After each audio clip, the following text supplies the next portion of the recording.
Convido você agora para uma aula sobre os segredos e os poderes da oração. A Escola Superior de Mentalismo IMAGIC acredita que orações são mantras de poder sagrado que, se pronunciadas pela voz do coração, sob a orientação da consciência, transformam-se em bênçãos de sucesso, felicidade e paz. Este curso foi criado pela Zelinda, minha esposa, e por mim, Arsênio, que juntos fundamos o Instituto de Pesquisas Psíquicas IMAGIC, a Escola Superior de Mentalismo IMAGIC, o Imagiclã, a Irmandade das Estrelas e o Santuário Mágico da Cidade das Estrelas, lá em São Tomé das Letras, sul de Minas Gerais.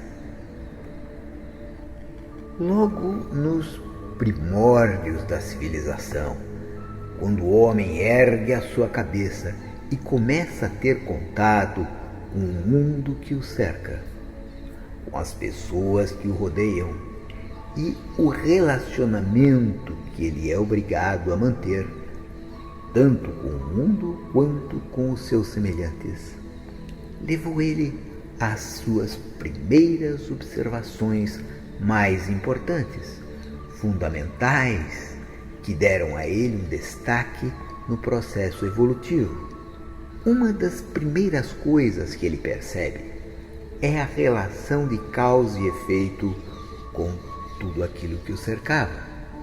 E ele foi levado a considerar, quando um evento acontecia, uma coisa viva o havia causado.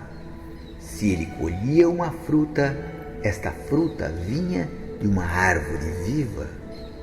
Se ele abatia uma caça e tinha um alimento, este alimento estava sendo ofertado por um animal até então vivo. Um outro fator são as tendências empáticas. Aqueles homens primitivos viviam em tribos, que era muito bom para a sobrevivência. Porém, aquilo implicava na compreensão de comportamento dos outros. Julgar a motivação que levavam aqueles seres a tomarem determinadas atitudes. Como julgar aquela fêmea que trazia um alimento? O que poderia estar por trás daquela tacapada que levou do seu companheiro de tribo? O que teria motivado tudo aquilo? E essa percepção, aquela necessidade de melhorar os relacionamentos, porque ele percebe que quanto mais amigo ele é do outro, mais o outro lhe favorece a vida. Mas, diante dos grandes eventos, os terremotos, as grandes tempestades, os incêndios florestais, os vulcões, nossos antepassados tribais, eles atribuíam a estes eventos também a seres vivos, mas que certamente tinham uma capacidade sobre-humana e começam a se comportar diante desses eventos como se provocados por uma grande inteligência, por uma grande mente, por um ser sobre-humano.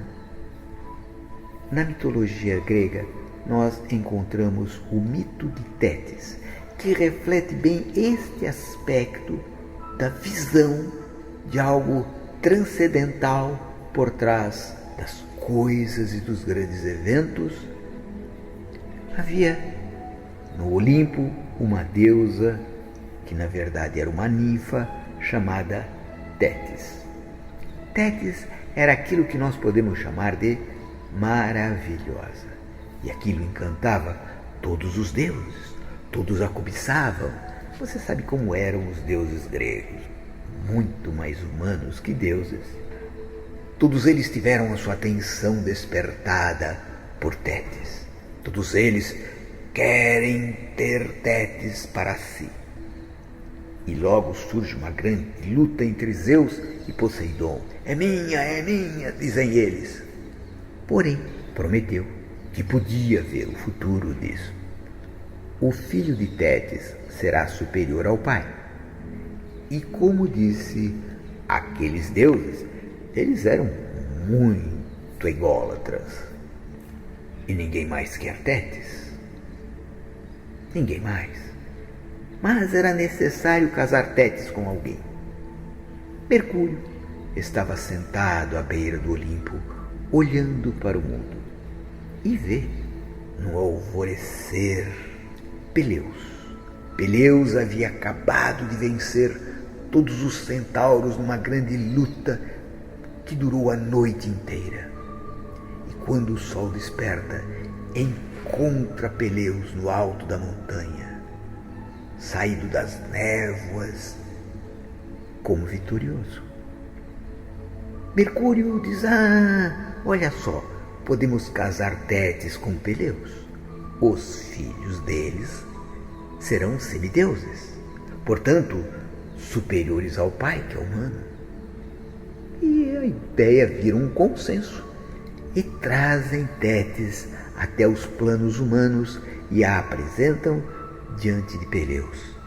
Peleus, quando vê tal beleza, ele arroja-se afoitamente em direção dela, que se assusta.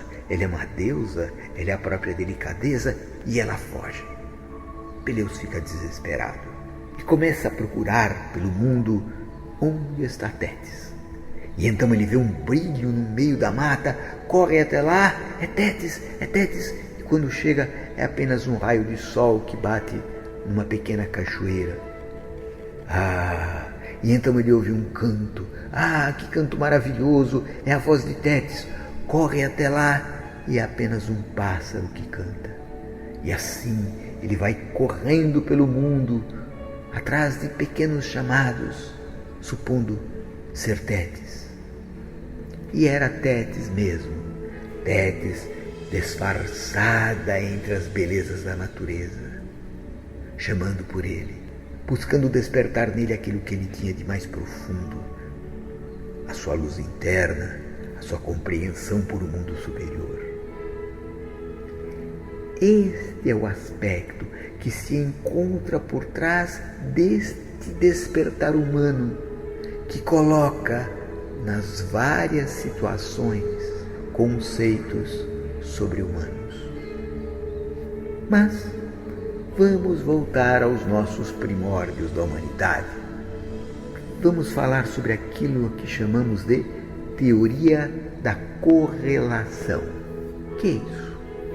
Da mesma maneira que o homem primitivo se entendia e se harmonizava com seus companheiros tribais, ele também começa a procurar uma forma de associar-se a estes seres sobre-humanos.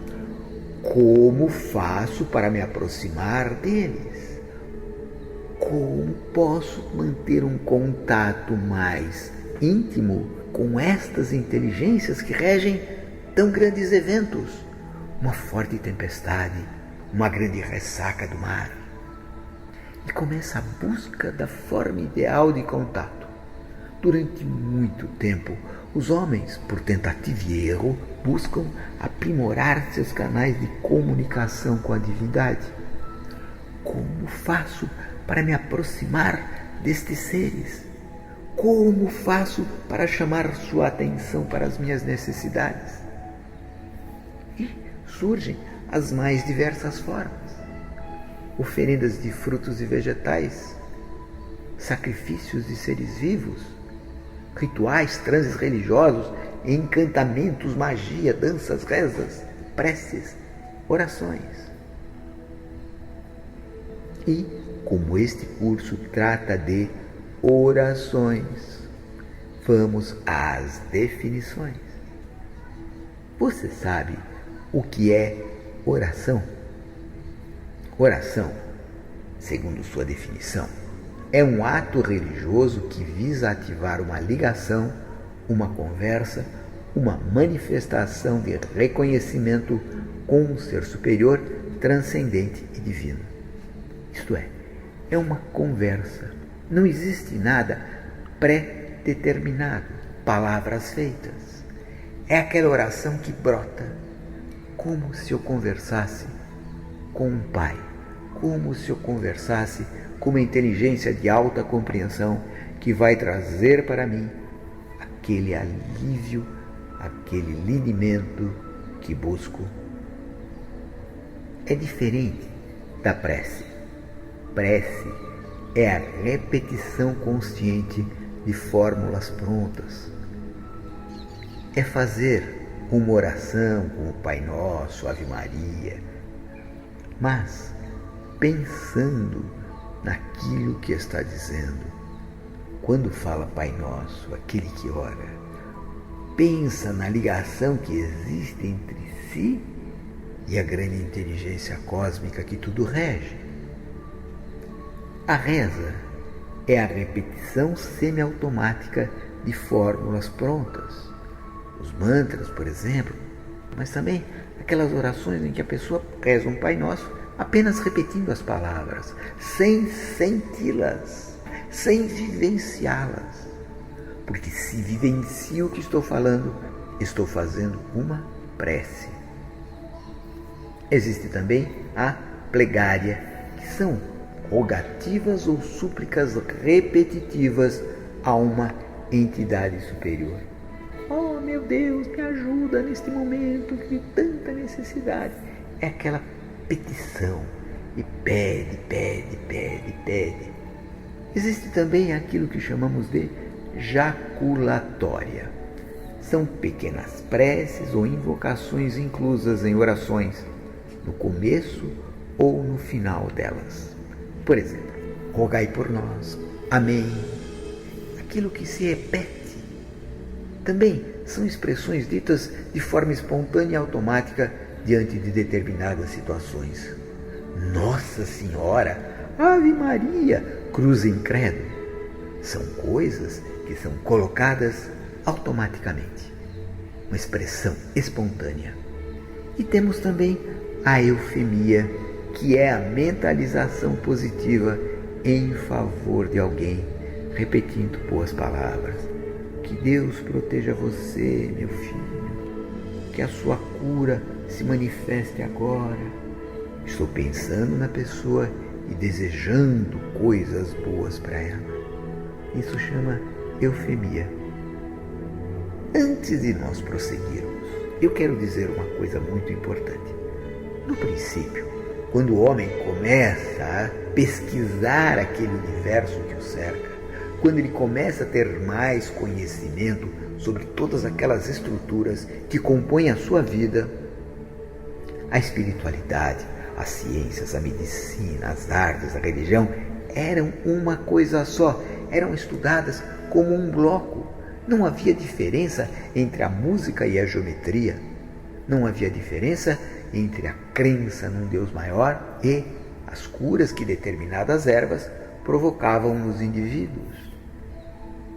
As coisas confundiam-se umas nas outras, misturando-se harmoniosamente. Porém, de repente, uma grande fronteira foi criada que separava dois caminhos: a razão e o místico. A razão é formada pela matéria, o mensurável, o científico, o lógico, o racional, o matemático, o ponderável. O místico, o espírito, o imensurável, o religioso, o místico, a fé, a devoção, o fluídico. Se você olhar, verá o grande contraste, a grande oposição, matéria e espírito, imensurável, mensurável, religioso, científico, místico, lógico, fé racional, devoção, matemático, fluídico, ponderável. E a razão, que passa a impor certos comportamentos, sempre desprezou o misticismo por falta de bases palpáveis. Deus, Criador, seja lá como você chame, espírito, alma, são a base do espiritualismo e são considerados elementos primordiais da realidade espiritualista. Eles não são aceitos pela ciência oficial por falta de base ou comprovação científica, por falta de realidade palpável, por seus princípios serem considerados irreais. Como posso ter um espírito dentro de um tubo de ensaio? Como posso conhecer a estrutura química de uma alma? Mas esse é o instante de nós pensarmos o que é um princípio fundamental.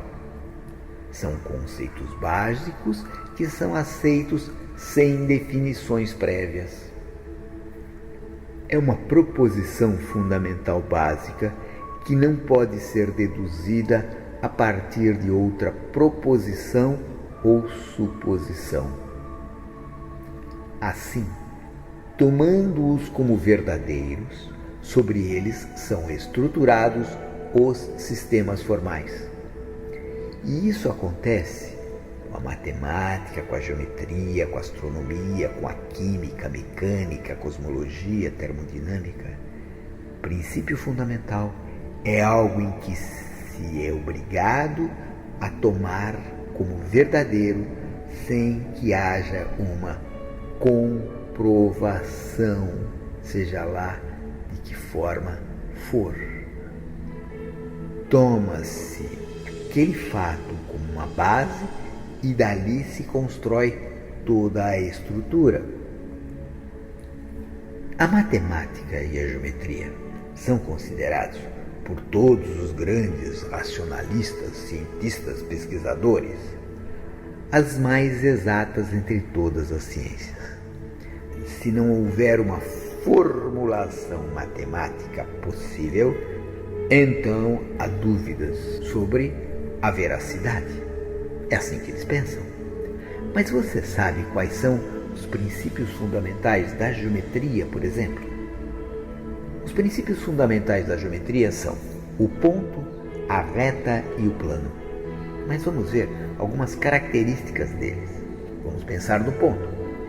O ponto é algo que não tem dimensão. Se eu fizer uma bolinha no papel, aquilo já não é um ponto, já é um círculo. Os pontos estão em todas as figuras, mas como eles não têm dimensão, a dimensão deles é zero. Não é real? O segundo, a reta. A reta é formada por infinitos pontos, mas não tem largura, tem apenas comprimento. Infinitos pontos criam a reta, dimensão 1, não real. Vamos então para o plano. O plano é formado por infinitos pontos que não tem dimensão. E o plano não tem espessura, só tem área, e isto o coloca na dimensão 2, não real. Quer dizer, o ponto, a reta e o plano não existem. Mas olha só o grande paradoxo. Se eu juntar 6 planos que não existem, crio um cubo que existe. Isto é, segundo a geometria, infinitos pontos que não existem criam algo que é real. Por que então não aceitar a existência de uma inteligência primordial criadora que deu origem a todo o cosmos?